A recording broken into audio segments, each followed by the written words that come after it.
Lagi na lang tayong ganito. Yun na nga yung problema eh. Lagi na lang tayong ganito. Hindi ka kasi nagmamature. Anong gusto mo gawin ko? Ay, sawang-sawa na ako. Oo, mahal na mahal kita. Pero, wala nang spark. Alam mo, Jay, dalawang bagay lang yan. Either you stay or go. Kapag lumabas ka sa pinto, hindi na kita pagbubuksan ng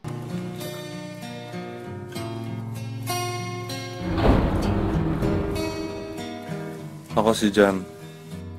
Mahaba na rin pinagsama namin ng girlfriend ko.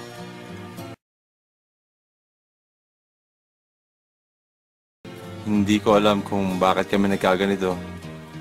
Pero sa pagkakaalala ko, hindi kami ganito nagsimula. Wes! Wes! Wes! Yes? Kilala mo to? Friend ko. Paano mo nakilala?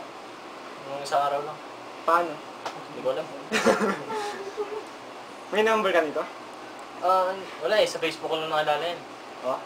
Si Mes, naghanap siya ng anong koryo. Alam mo na. E di message mo. Sige. Hi, girl, you just caught my eye. Jay! Noong mga panahon na to, naiisip ko, wow, dream come true. Sa simula, shy type pa. Ang torpe ko pa nun eh. Hindi niya alam na sobrang interesado na ako sa kanya. Pati mga pinakaunang text niya, nakasave pa sa phone ko. Siyempre, tinatagalan ko yung pagtuturo. This is the moment. Hello, Jay! I won! You're the best choreo that I ever had. Yes! Thank you!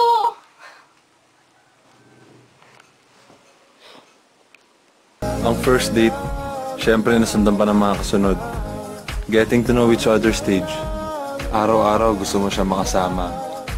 Kulang ang isang araw. Tipong pag hinatid mo siya walang katapusang tawagan at text.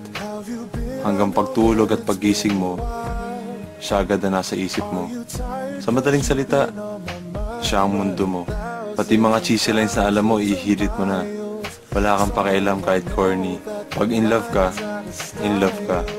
Parang nasa heaven. To make the long story short, yes! Sinagot niya na ako! Ito na ata ang pinakamasayang araw sa buhay ko. Sino ba naman ang makakalimot sa first kiss?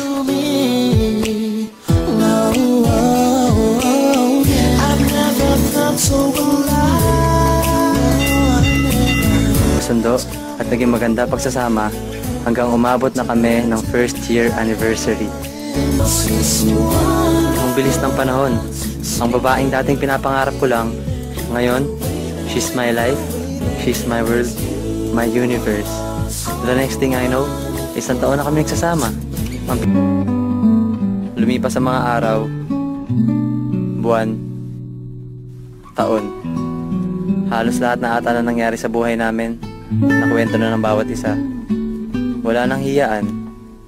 Bilang niya na lahat na nula sa buong katawan. Naging komportable na kami. Na minsan, sa pagiging komportable, doon niyo pa lang talaga makikilala ang bawat isa.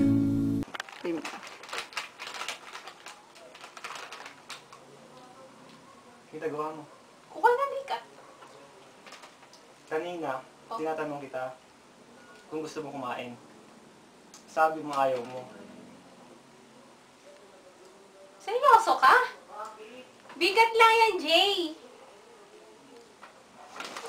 Jay! Bigat lang yun eh! Ay, may practice ako ng basketball. Bakit hindi pa natin kailangan makita? Mansari kasi natin ngayon.